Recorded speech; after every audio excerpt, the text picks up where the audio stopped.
Good morning दोस्तों, स्वागत है आपका सिविल्स एजुकेशन में।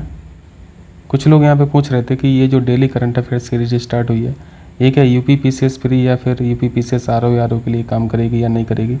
बिल्कुल करेगी, ये सभी एग्ज़ाम के लिए काम करेगी। ठीक है, शुरू करें फिर।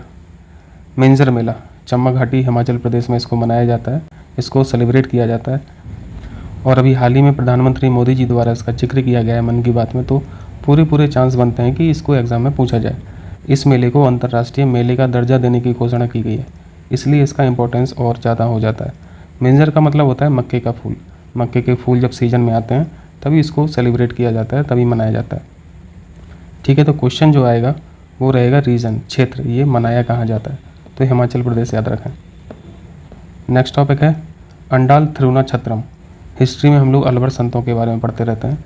अलवर संत भगवान विष्णु के उपासक थे। ये जो 12 अलवर संत थे, इन 12 में से एक महिला संत थी, इन्हीं का नाम है अंडाल थिरुना छत्रम। इनको दक्षिण की मीरा के नाम से भी जाना जाता है। देवी लक्ष्मी का अवतार भी इनको माना जाता है और ये तमिल संत हैं। हाल ही में इनकी जयंती सेलिब्रेट की गई है, तो ये चर्चा में थी और इनका हिस्टोरिकल इम्पोर्टेंस भी है, इसलिए और महत्वपूर्ण है। तिरंगा उत्सव पिंगली वेंकैया, सुपर इम्पोर्टेंट। इनको जानना क्यों महत्वपूर्ण है? क्योंकि ये वो इंसान है जिन्होंने देश के राष्ट्रीय झंडे को तैयार किया था गांधी जी के अनुरोध पर। इन्होंने शुरुआत में जो झंडा डिज़ाइन किया था उसमें केवल 2 रंग थे, लाल रंग और हरा रंग। लाल रंग और हरा रंग ये क्रमशः हिंदू और मुस्लिम कम्युनिटी को रिप्रेजेंट करते थे। बाद में चरखा और सफ़ेद रंग को जोड़ा गया था। ठीक है, तो तिरंगा उत्सव ध्यान रखना, पिंगली वेंकैया की जयंती के अवसर पर आयोजन किया गया। ये स्वतंत्रता सेनानी थे। ठीक है, चलिए नेक्स्ट टॉपिक है अल्फ़ा फोल्ड। अभी हाल ही में चर्चा में रहा अल्फ़ा फोल्ड क्या है, 4 ऑप्शन बना के दे देगा। अल्फ़ा फोल्ड एक मशीन है, एक उपकरण है जो काम करती है आर्टिफिशियल इंटेलिजेंस पर, और इसने अभी हाल ही में काम क्या किया है, इसका प्रयोग करके 200 मिलियन से अधिक प्रोटीन के 3 डायमेंशनल स्ट्रक्चर की भविष्यवाणी की गई है। तो डिटेल में इसका फंक्शन जानने की ज़रूरत नहीं है, बस आप इतना याद रखें कि अल्फ़ा फोल्ड जो भी हाल ही में न्यूज में था, ये है क्या। चलिए, सैन्य अभ्यास अल नजा किस किस देश के बीच में होती है? भारतीय सेना और ओमान के बीच में। ये आर्मी एक्सरसाइज होती है। ओमान के साथ हमारी और भी एक्सरसाइज हैं, नसीम अल बहर, ये नेवी एक्सरसाइज है। ईस्टर्न ब्रिज, ये एयरफोर्स एक्सरसाइज है। ये तीनों एक्सरसाइज हो जाती हैं तीनों फोर्स की, जिसमें से ईस्टर्न ब्रिज तो कई बार एग्ज़ाम में पूछा गया है। ओमान की कैपिटल क्या है? मस्कट। अब ओमान तक आ ही गए हो तो आप स्ट्रेट ऑफ हॉर्मुज तक भी चले जाइए। स्ट्रेट ऑफ हॉर्मुज किन किन वाटर बॉडी को कनेक्ट करती हैं? गल्फ ऑफ ओमान को और पर्सियन गल्फ को। ओमान कंट्री को बोला जाता है कि ये हॉर्मुज जल डमरू के द्वार पर खड़ा है। आइए नेक्स्ट देखिए, टोबैको एंड गेम। इनिशिएटिव तो बहुत अच्छा है गवर्नमेंट का। कहाँ की गवर्नमेंट का? न्यूजीलैंड की। तंबाकू मुक्त भविष्य के उद्देश्य से न्यूजीलैंड में एक विधेयक पेश किया गया। यह दुनिया का पहला कानून होगा जो कानूनी रूप से सिगरेट पर प्रतिबंध लगाएगा। तो न्यूजीलैंड के बारे में याद रखना, कानूनी रूप से सिगरेट पर प्रतिबंध लगाने के लिए विधेयक पेश किया गया। बाकी तंबाकू के बारे में कुछ फैक्ट हैं। दुनिया में हर साल 80 लाख लोग मर जाते हैं तंबाकू के सेवन से। 31 मई को नो टोबैको डे ऑब्जर्व किया जाता है। इस बार की थीम इम्पॉर्टेंट है, थीम याद रखें, थ्रेट टू अवर एनवायरनमेंट। याद रहेगा, ये थीम वगैरह पूछता रहता है। फ्लाइंग कॉफिन, उड़ता हुआ ताबूत। फ्लाइंग कॉफिन किसे बोलते हैं? MiG-21 को। क्यों बोलते हैं? क्योंकि इससे दुर्घटना बहुत होती हैं, तो इसका नाम ही रख दिया फ्लाइंग कॉफिन। MiG-21 को भारत ने तब खरीदा था जब USSR हुआ करता था, यानी ये बहुत पुराने प्लेन्स हो गए, इनको अब रिप्लेस करने की ज़रूरत है। इवन MiG-21 का जो पूरा का पूरा लॉट है इंडिया के पास, आर्मी के पास, एयरफोर्स के पास, इन सबको अब हटा देना चाहिए, और गवर्नमेंट इस पर काम भी कर रही है। MiG-21 के अभी हम लोगों के पास 70 फाइटर प्लेन है। MiG-29 ये 21 का एडवांस वर्जन है, ये 50 है। तो अभी इनको रिप्लेस करने की बात की जा रही है, इनको हटाने की बात की जा रही है कि इनको हटाइए ताकि दुर्घटनाएं कम से कम हो। लेकिन दुर्घटनाएं तो कई कारणों से हो सकती है ना।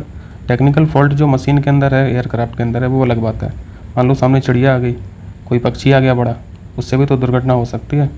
मौसम भी ख़राब रहता है, उसके चलते भी हो जाता है। फिर भी MiG-21 पुराना हो चुका है, इसको रिप्लेस कर ही देना चाहिए। इस प्लेन की सबसे बड़ी कमी है, ये सिंगल इंजन का फाइटर जेट है। अगर फेल हो जाता है तो फिर क्या करोगे? एक ही इंजन है, फेल हो गया, बंद हो गया इंजन, तो फिर तो कूदना ही पड़ेगा सीधा। अगर 2 इंजन का फाइटर प्लेन है, अगर एक फेल भी हो गया तो कम से कम दूसरा तो चलता रहता है, तो वो नौबत नहीं आती है कूदने की। और अगर सिंगल इंजन का है तो या तो दुर्घटना से मरो या फिर कूद के मरो, और ऐसे टाइम पे पैराशूट भी नहीं खुलता है। चलिए नेक्स्ट टॉपिक है कोर सेक्टर। कोर सेक्टर के बारे में अक्सर पूछा जाता है। कितने कोर सेक्टर हैं टोटल? 8 कोर सेक्टर है। एक बार पीसीएस में पूछा था, 4 ऑप्शन दे दिया था, पूछा था इनमें से कौन सा कोर सेक्टर के अंतर्गत नहीं आता है। एक ऑप्शन था आईटी, इंफॉर्मेशन टेक्नोलॉजी। तो ये सब तो कोर सेक्टर में नहीं आती हैं। कोर सेक्टर में क्या क्या आते हैं? रिफाइनरी प्रोडक्ट, बिजली, इस्पात यानी स्टील, कोयला, इसके बाद कच्चा तेल, नेचुरल गैस, सीमेंट, उर्वरक। ये 8 क्षेत्र जो हैं ये कोर सेक्टर हैं। और वैसे भी सब कुछ इन्हीं से तो चल रहा है। और इससे क्वेश्चन ये पूछा जाता है कि ये जो कोर सेक्टर है इसमें वेटेज सबसे ज़्यादा किसका है? तो यहाँ पे जो ऑर्डर लिखा हुआ है मैंने यहाँ पे रैंकिंग के हिसाब से ही लिखा हुआ है। रिफाइनरी प्रोडक्ट का वेटेज सबसे ज़्यादा है, उसके बाद बिजली का है, उसके बाद स्टील का है। ये सीधा का सीधा ऑर्डर में पूछ लेता है एग्ज़ाम। और सबसे कम है उर्वरक का।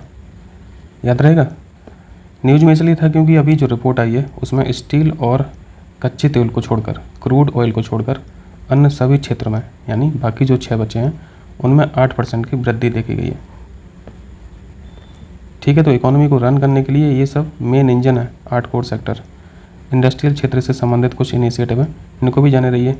अभी कुछ साल पहले गवर्नमेंट ने पीएलआई स्कीम भी जारी की थी। पीएलआई स्कीम से घरेलू कारखानों की क्षमता बढ़ाई जा रही है। प्रोडक्शन लिंक्ड इंसेंटिव, यानी यहाँ पे बोला जाता है कि आप इतना प्रोडक्शन कीजिए तो उस पर बेस्ड आपको इंसेंटिव दिया जाएगा, ताकि हमें कम से कम आयात करना पड़े, इंपोर्ट करना पड़े। पीएम गति शक्ति इस बार के बजट में देखा ही है। ये तो नेशनल मास्टर प्लान है कनेक्टिविटी का। कनेक्टिविटी के लिए जितनी भी इंफ्रा की ज़रूरत है वो सब नेशनल मास्टर प्लान यानी पीएम गति शक्ति से हो रहा है। भारतमाला सागरमाला हम लोग पढ़ी हैं।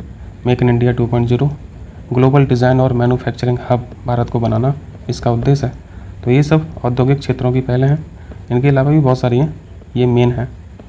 चलिए नेक्स्ट है हेपेटाइटिस बी, बहुत खतरनाक रोग, वायरल डिसीज है, वायरल इन्फेक्शन से होता है। यूपी में हेपेटाइटिस केस में वृद्धि हो रही है, इसलिए हम लोग इसको पढ़ रहे हैं। 28 जुलाई को हेपेटाइटिस डे ऑब्जर्व करते हैं। इस बार की थीम इम्पॉर्टेंट है। थीम क्या लिखा हुआ है? I can not bat. UP PCS pre हो या फिर यूपी पीसीएस आर हो, थीम जरूर पूछता है। एक ना एक क्वेश्चन, 1-2 क्वेश्चन थीम जरूर पूछता है, तो थीम याद रखें। हेपेटाइटिस के 4 टाइप होते हैं, type B, type C, type D और टाइप ई। ये बहुत खतरनाक होता है, इसमें बचने की संभावना बहुत कम होती है। टाइप बी नॉर्मली होता रहता है सबको ही। ड्रिंक तो नहीं करते हो ना, दारू वारू तो नहीं पीते हो। खासतौर से ये उन्हीं लोगों में ज़्यादा होती है जो ड्रिंक करते हैं, एल्कोहल को कंज्यूम करते हैं, लीवर में सूजन आ जाती है। और ये याद रखना, ये वायरल इन्फेक्शन से होता है, वायरल डिसीज है, बैक्टीरियल नहीं लगा देना। 28 जुलाई का जो दिन चुना गया है वो इनके उपलक्ष्य में चुना गया है। डॉक्टर बारूक बिलम्बर के जन्मदिन पर यह मनाया जाता है। ये कौन है? ये नोबेल प्राइज़ अवार्डी हैं, इन्होंने इसी के टीके की खोज की थी। ठीक है, तो इनका नाम याद रखना। चलिए नेक्स्ट है 5 वेटलैंड्स को और शामिल कर लिया गया, रामसर स्थल का दर्जा दे दिया गया। अभी तक कितना पढ़ते थे? 49 पढ़ते थे हम लोग, 5 और हो गई, अब टोटल 54 हो गई। ये सुपर इम्पोर्टेंट फैक्ट है। और बाकी इन 5 के नाम आपको याद रखना है। पहला है कारिकली पक्षी अभ्यारण्य, कारिकली बर्ड सेंचुरी। दूसरा है पल्ली करनई मार्स रिजर्व फॉरेस्ट। तीसरा है पिचवरम मैंग्रोव। ये तीनों के तीनों तमिलनाडु के हैं। ठीक है। चौथा है साख्य सागर, ये मध्य प्रदेश का है। और 5वां है पाला वेटलैंड, ये मिजोरम का है। हो जाएगा। अभी जो 49 हम लोग इसको कई बार पढ़ चुके हैं, बखीरा वन्यजीव जो संत कबीर नगर में है। 49वां कौन था? बखीरा वन्यजीव। बाकी कुछ स्टैटिक फैक्ट हैं। 2 फरवरी को वेटलैंड डे हम लोग ऑब्जर्व करते हैं, वर्ल्ड वेटलैंड डे। 1971 में संधि पे हस्ताक्षर हुए थे। ईरान में एक जगह है रामसर, इसी जगह पे ये सिग्नेचर किए गए थे संधि पर। ठीक है, तो ये इतने करंट अफेयर्स थे आज के। मिलते हैं फिर अगले दिन। बहुत बहुत शुक्रिया आप लोगों का।